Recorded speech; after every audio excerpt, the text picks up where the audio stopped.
요즘 네이버 메이트 선정자 명단 보면서 이런 생각 드신 분들 많을 거예요. 나도 글 열심히 쓰는데 왜 내 블로그는 저 명단에 없지? 게다가 최상위는 월 1,000만 원까지 받을 수 있다고 하니까 그냥 남의 얘기로 넘기기엔 더 아깝잖아요. 근데 메이트에서 중요한 건 내 글이 네이버 AI 브리핑에 출처로 인용될 수 있느냐예요. 그러니까 질문이 바뀌어야 해요.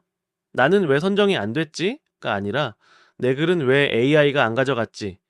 특히 영화 리뷰, 드라마 후기, 책 감상, 게임, 전시, 스포츠처럼 보고 듣고 경험한 걸 쓰는 블로그라면 차이는 해석에서 많이 갈려요. 그냥 재밌었다가 아니라 왜 재밌었는지, 그냥 결말이 좋았다가 아니라 그 결말이 무슨 뜻인지, 그냥 졌네 아쉽다가 아니라 경기 흐름이 어디서 바뀌었는지. AI 브리핑은 이렇게 검색한 사람이 바로 궁금해할 답을 출처로 가져가기 쉽거든요. 그래서 오늘은 후기형 블로그가 AI 브리핑에 인용되려면 글이 어떻게 달라져야 하는지 보여드릴게요. 이번 달에 안 됐다고 끝난 거 아니에요. 다음 메이트 선정 때는 우리 블로그도 그 명단에서 볼 수 있게 만들어 봐야죠. 먼저 줄거리가 있는 콘텐츠입니다. 여기선 그 이야기를 얼마나 깊게 파고들어 해석했느냐가 인용 여부를 가릅니다.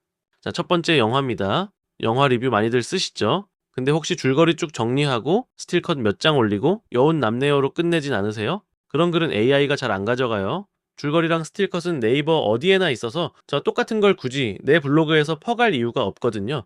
AI가 가져가는 건 직접 보면서 이 장면이 왜 이렇게 읽히는지 근거를 들어 푼 해석이에요. 본 사람만 쓸 수 있는 거니까요. 예를 들어볼게요. 제일 강한 건 복선이나 결말 해석이에요. 처음 볼 땐 그냥 지나친 소품이 다시 보니 결말을 통째로 뒤집는 단서더라. 초반에 스친 그 소품이 사실 복선이라 두 번째 보니 그제야 보였다. 이런 거요. 딱 봐도 두 번 본 사람만 쓸 수 있는 문장이잖아요. 아니면은 감독으로 엮어도 좋아요. 이 감독 전작들을 보면 반복되는 카메라랑 색감이 있는데 이번에도 똑같더라 하면 그 감독을 쭉 따라온 사람의 시선이 담기죠. 원작이 있는 영화면 비교가 강력해요. 각색하면서 이 디테일이 빠졌는데 그게 원작이랑 영화의 진짜 차이였다. 원작까지 읽은 사람만 아는 얘기죠. OTT에서 본 숨은 명작이라면 그냥 추천이 아니라 평점은 낮아도 이런 취향이면 좋다고 누구한테 맞는지를 짚어주고요. 이미지는 많이 넣는다고 유리한 게 아니에요. 대표 스틸이나 포스터 한 장을 또렷하게 넣고 인물 관계도나 원작 비교표, 별점 한 줄 평 카드처럼 핵심을 한눈에 잡아줘야 해요. AI는 내 해석이 한눈에 보이도록 정리해두는 걸 더 쉽게 읽어요. 다음은 방송. 이것도 비슷해요. 화면 캡처 몇 장 올리고 꿀잼 한 줄 남기는 글은 누구나 쓸 수 있잖아요. 그런 글은 AI가 굳이 내 블로그에서 가져갈 이유가 없어요. 방송글에서 중요한 건 두 가지예요. 하나는 타이밍이에요. 방영 직후 사람들이 막 검색하기 시작할 때 올리는 것. 또 하나는 그냥 본방을 정리하는 게 아니라 방송 안에 숨은 흐름을 잡아주는 거예요. 한번 보고는 놓치기 쉬운 것들이요. 그래서 예능이라면은 편집 뒤에 숨은 관계를 잡아주는 게 좋아요. 그냥 웃고 넘어간 장면처럼 보였는데 사실 이 두 사람 관계가 다음 화 떡밥이었다. 이런 식으로요. 오디션 프로그램은 비교 기준을 세워주면 좋아요. 네, 파이널 무대는 음정보다 무대 장악력에서 갈렸다. 이렇게 같은 기준으로 무대를 비교하면 그냥 감상이 아니라 판단의 근거가 생기고요. 시사 프로그램은 30분짜리 방송을 쟁점 3개로 압축해주면 본방을 놓친 사람들이 빠르게 이해할 수 있어요. 존경한 드라마는 감독 인터뷰와 앞선 복선을 엮어서 마지막 장면을 해석해주면 되고요. 그리고 같은 프로그램을 회차마다 꾸준히 다루면 AI도 이 블로그는 이 프로그램을 계속 따라가는 곳이구나 하고 더 잘 이해해요. 이미지는 핵심 장면 한 컷에 회차를 표시해두는 게 좋아요. 여기에 인물 관계도 회차별 요약 타임라인, 명대사 카드처럼 흐름을 한눈에 볼 수 있는 자료를 함께 넣으면 더 잘 읽힙니다. 세 번째는 책입니다. 책 리뷰는 줄거리보다 해석이 중요해요. 줄거리랑 표지는 출판사 소개에 이미 다 있잖아요. 그걸 그대로 옮기면 AI가 내 글에서 새로 가져갈 게 없어요. 중요한 건 내가 왜 이렇게 읽었는지예요. 원문을 길게 베끼는 것보다 내가 읽고 느낀 방식이 들어가야 해요. 저작권 면에서도 그게 더 안전하고요. 예를 들어 볼게요. 제독 해석이 있어요. 세 번째 읽고 나서야 첫 독서 때 놓친 서술 트릭이 보였다. 이런 건 여러 번 읽은 사람만 쓸 수 있는 말이죠. 아니면 문장에 내 경험을 붙이는 거예요. 그냥 좋은 문장이 아니라 내가 그때 비슷한 일을 겪어서 이 문장이 더 와닿았다 하면 그 문장은 내 이야기로 바뀌어요. 고전이라면 읽는 길을 잡아줄 수도 있어요. 처음부터 읽으면 막히니까 이 챕터부터 읽으면 덜 어렵다. 이렇게 입문자가 덜 헤매게 해주는 거죠. 같은 작가의 책을 여러 권 읽었다라면 비교해서 풀기 좋아요. 초기작은 건조한데 최근작은 훨씬 따뜻해졌다. 이런 식으로 작품들 사이의 변화를 짚어주고요. 제 독서 모임을 해봤다면 저 직접 해본 사람만 아는 얘기를 넣을 수도 있어요. 3년 해보니 반응 좋은 토론 질문은 유형이 정해져 있더라. 이런 건 책만 읽은 사람보다 같이 읽어본 사람이 더 잘 쓸 수 있는 부분이니까요. 이미지는 책 표지만 올리는 데서 끝내지 말고 표지 위에 내 한 줄 평을 얹은 컷이나 밑줄 문장 카드, 독서 순서 카드, 별점 카드처럼 핵심이 바로 보이게 정리해두면 더 잘 읽힙니다. 자, 여기까지는 글로 승부하는 분야였고요. 이제부터는 조금 달라요. 애니메이션, 공연, 전시, 예술처럼 시각 요소가 큰 콘텐츠는 글보다 이미지가 먼저 잡혀요. AI도 긴 설명보다 장면이나 작품 이미지에서 핵심을 먼저 읽거든요. 그래서 여기서는 이미지를 어떻게 보여주느냐가 중요해요. 먼저 애니메이션입니다. 애니는 조금 특이해요. 글보다 장면 한 컷이 먼저 보이는 콘텐츠거든요. 그래서 여기서는 긴 설명보다 어떤 장면을 고르느냐가 더 중요해요. 흐릿한 캡처나 출처가 애매한 이미지는 피하고, 네, 작화나 장면이 선명하게 살아있는 컷을 써야 해요. 잘 잡히는 이미지는 이런 것들이에요. 자, 그 작품 하면 바로 떠오르는 대표 장면. 자, 캐릭터 하나가 또렷하게 보이는 단독 컷. 인물 관계나 설정을 정리한 카드, 감상을 짧게 요약한 카드, 그리고 그냥 명장면을 여러 개 모아 비교한 그리드. 본문은 그 장면을 설명해주면 돼요. 그냥 작화 미쳤다가 아니라 몇 화 전투 장면은 컷 전환이 빠른데도 끝까지 무너지지 않았다처럼요. 왜 그 장면이 좋았는지 직접 본 사람처럼 짚어주는 거예요. 이렇게 장면과 해석이 같이 있으면 AI가 훨씬 쉽게 이해해요. 다음은 공연과 전시입니다. 어두운 객석 사진이나 정보가 빠진 스냅은 별로 도움이 안 됩니다. 일정 장소 라인업이 한눈에 보이는 공식 포스터가 좋고요. 현장 사진이라면 분위기가 또렷하게 살아있어야 해요. 여기에 요금, 동선 관람 팁을 한 장에 정리한 안내 카드나 찾아가는 길을 보여주는 지도 카드가 붙으면 더 좋아요. 사람들이 공연이나 전시를 검색할 때 궁금해하는 정보가 딱 그런 것들이거든요. 본문에는 가본 사람만 아는 후기를 넣으면 돼요. 이 구역은 시야는 좋은데 음향은 반대편이 낫더라. 2층부터 역순으로 보니까 사람이 덜 몰리더라. 이런 말은 직접 다녀온 사람만 쓸 수 있잖아요. 일정 정보는 이미지로 정리하고 글에는 현장에서 느낀 차이를 담아주는 거예요. 마지막은 예술입니다. 예술은 이미지 비중이 가장 큰 분야예요. 완성한 작품 사진 자체가 핵심이 되거든요. 그래서 여기서는 글보다 먼저 작품이 화면에 제대로 담긴 한 장이 있어야 해요. 작품이 잘리거나 조명이 날아가거나 초점이 흐리면 잘 안 잡히고요. 정면에서 온전하게 보이는 사진이 가장 중요해요. 본문은 결과 자랑보다 과정이 들어가야 해요.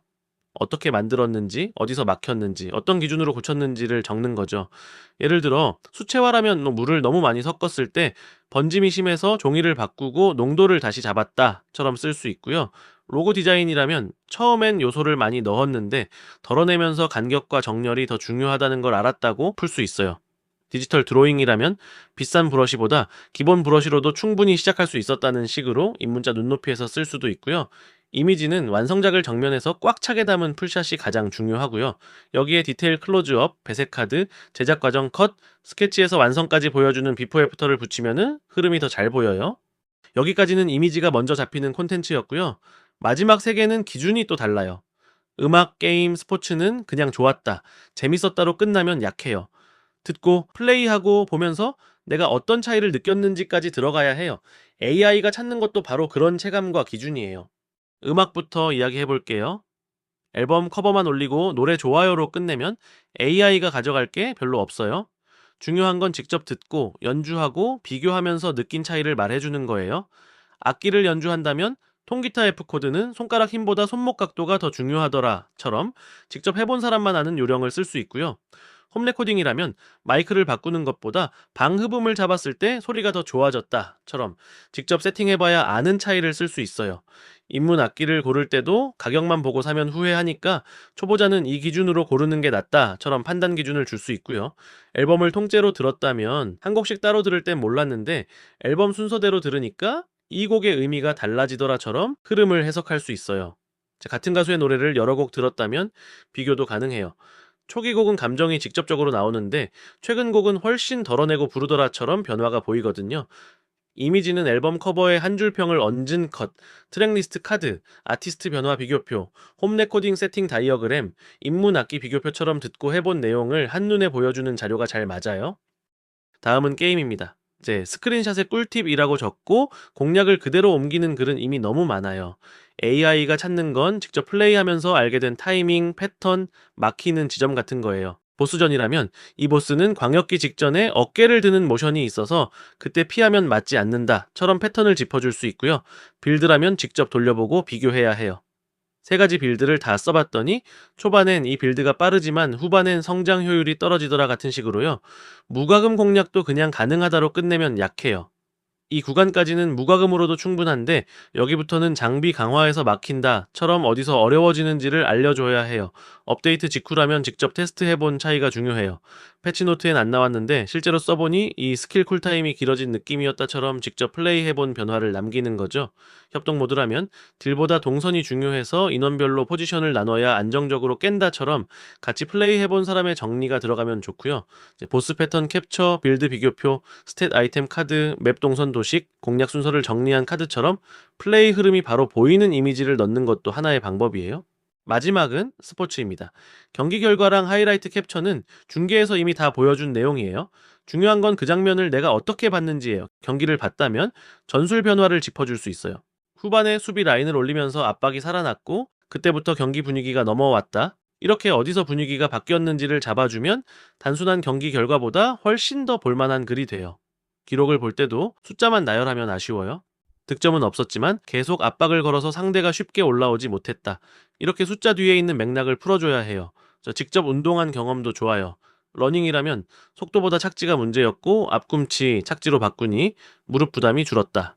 홈트라면 매일 1시간씩 하려다 포기했는데 20분으로 줄이니까 오히려 꾸준히 하게 되더라. 이런 식으로 해보고 달라진 점을 말해주는 거죠. 풋살이라면 체력 배분이나 포지션 이야기가 나올 수 있고 등산이라면 하산할 때 무릎 부담을 줄이는 방법처럼 직접 겪은 팁이 나올 수 있어요. 다만 부상이나 건강 이야기는 조심해야 해요. 제 경우엔 이렇게 느꼈다 정도로 한정하고 제 통증이 있으면 전문가 상담을 권하는 톤이 좋아요. 경기 핵심 장면, 기록 비교표, 전술 다이어그램, 선수팀 카드, 운동 루틴 카드 등 정리한 이미지도 함께 올려보세요. 여기까지 9개 분야를 봤습니다. 정리하면 기준은 3가지예요. 이야기가 있는 콘텐츠는 줄거리보다 해석, 시각 요소가 큰 콘텐츠는 이미지와 맥락, 음악, 게임, 스포츠는 직접 느낀 차이와 판단 기준, 분야는 달라도 방향은 같아요. 남들이 다 올리는 정보에서 끝내지 말고 내가 보고 겪은 이유를 남겨야 해요. 그래야 AI가 내 글을 가져갈 이유가 생깁니다. 자, 다음 2편에서는 맛집, 여행, 육아 같은 살림, 라이프 분야를 다뤄볼게요. 자, 여기는 해석보다 시간, 가격, 동선, 횟수처럼 직접 겪어야 나오는 숫자가 훨씬 중요하답니다. 그 이야기는 다음 편에서 이어갈게요. 이 편 놓치지 않게 구독이랑 알림 설정해 두시고요. 오늘 영상이 도움됐다면 좋아요도 한번 눌러주세요. 그럼 다음 편에서 만나요.